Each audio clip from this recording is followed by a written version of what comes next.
I remember I think the last review I wrote for my paper, it was the Oscars of early 2006, and I just they were proclaiming this was the year of the independent film. Of course, Hollywood is nonsense.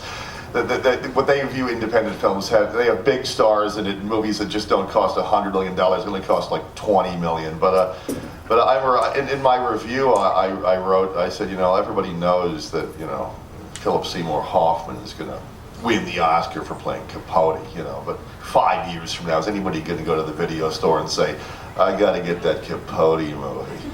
I wrote in the review, and then I got some criticism from my editor. I said, if the Oscars are really honest and they wanted to award something to the independent cinema, certainly the most iconic roles of the year and the most unique and original film of the year was probably Rob Zombie's The Devil's Rejects, and Sid Haig and Bill Moseley ought to get Oscars for being Best Actor. I was really thrilled because then I got a letter in the mail from Bill Moseley. He saw my review online. And I've met Sid. They both been very supportive of me. But in that I predicted, I went on and said that independent cinema is the only place in filmmaking these days where there's risks taken, chances taken, where you're going to see something new, original, different.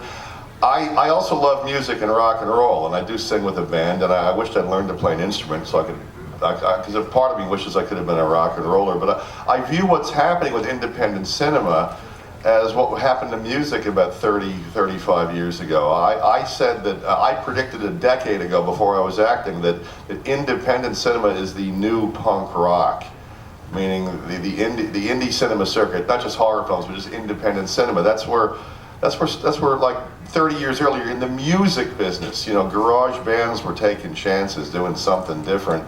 And we are this is like the new punk rock wave we're riding on. And it's the only place where it's a place where artists go now who want to express something original. And even though we center on horror, I find that a lot of these young directors I'm working for, they're really not making horror movies at all. I mean, my movie Mold is a very political film. It's almost a political cartoon. They're making other statements. They're using horror because horror will sell. It's commercial, it's exploitation. But a lot of these young directors are doing something else with the genre. I mean, I love independent cinema. Even if I had my guild card and won the lotto and had hundreds of millions of dollars and I could pick and choose what I would do, I wouldn't do the big Hollywood movies. I would do little indie films. They're fun, they're interesting. It's something worthwhile leaving behind as a record that I was here. It's cool stuff, and these conventions. I mean, look, these conventions are really. People are interested in the indie stuff here. There's a whole subculture. I meet a lot of kids, teenagers, they don't even want to see a movie that Hollywood made. They want to see something that was made in Kansas or in Idaho by somebody who had a bright idea and wanted to get it out there. And that's why I really dig the indie scene entirely. Wow, I agree with everything that my team here has stated. I think we all have a lot to learn from indies. First, they can be very inspirational to everybody here, no matter what you're trying to do and where your journey is taking you. You look at the success of a Paranormal, or even before that, you look at the success of Blair Witch Project. That came from Maryland, and these guys were shooting the ground, they're shooting the sky, they're shooting leaves, and then a kid comes along, the father was a tailor, a dunghill tailor in New York City. The son thinks he's going to become big film guy. He buys it. For at that time, he paid $300,000 to buy it. And he goes to LA, he forms Artisan. So the success of these things can really serve as great inspiration. That anything's possible. And today with social media, and the Zuckerberg's coming along, and Netflix releasing films. I mean, next thing you know, Facebook's going to release a movie. So we all can make stuff. Technology now. You didn't have computers when I started, like we have today. You got these red cams. You can digitally put things together. People are working in Avids now. People are working iMovie, and you can make a film.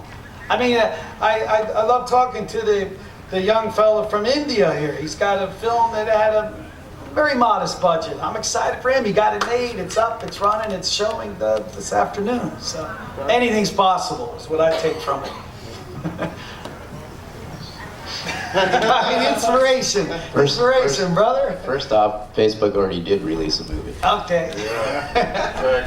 It's called The Perfect House. But secondly, I think a lot of this, one of the greatest things about all these conventions is,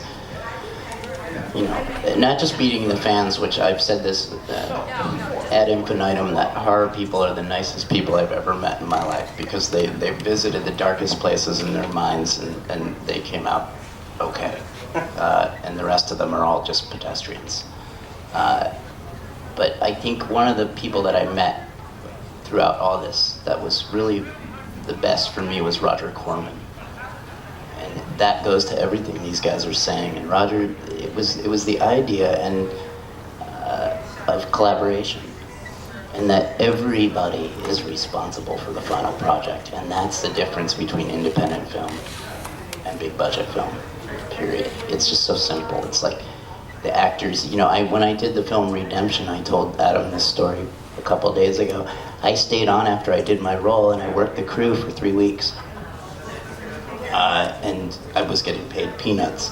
And they were like, why would you do that? And I said, because I wanted to be really part of the film. I didn't want to just be an actor who showed up as a hired gun. And so I was mowing lawns and, lifting cables. Darn near cut my leg off, as I told you, with the lawnmower when the blade broke. But, cleaning up dog crap, all this stuff that people need to do to make a film work. And everybody's that passionate and they're all focused on the same thing. It's absolutely, what you can end up with is, and I love that you brought up Blair Witch and stuff, because Dan Myrick and Ed Sanchez are both great friends, and I mean, it's just, they did something, and they're still, or Jeffrey Reddick, who wrote Final Destination and flew, basically came out from Kentucky as a gay mulatto kid from Kentucky, which is, not so easy, I'm guessing. At 18 or 16 or 18 years old, I don't even remember the story, and Jeff's one of my favorite friends, and he just had an idea and he ran with it, and because he was passionate about it. And now what is he doing? He's doing independent films and he's writing novels, and it's just everything. It's amazing. And to me, when did I think I could ever make a CD? No way. And you just do it. And so, but you need that support system of all those other people that are all sort of focused on the same task. And that's, if you go to a big budget film, that is not what's going on. It ain't even close. And I don't know how many of you have been on an indie set, but it's hysterical because the production almost shuts down like 5 times. And everybody's fighting, and fist fights, ugly. But that's what it's about, it's, everybody's working towards a common goal, and I think Roger Corman was the first person to ever sort of verbalize that that's the difference. Great question, Jay. Great question. Anybody else? I don't got a question, but I got a statement. Is that cool? Is that all right? Yeah, want to come up? Making a statement. Yeah, You're making a statement. I don't have to come up. I'm Okay. Cool. I'm cool. W.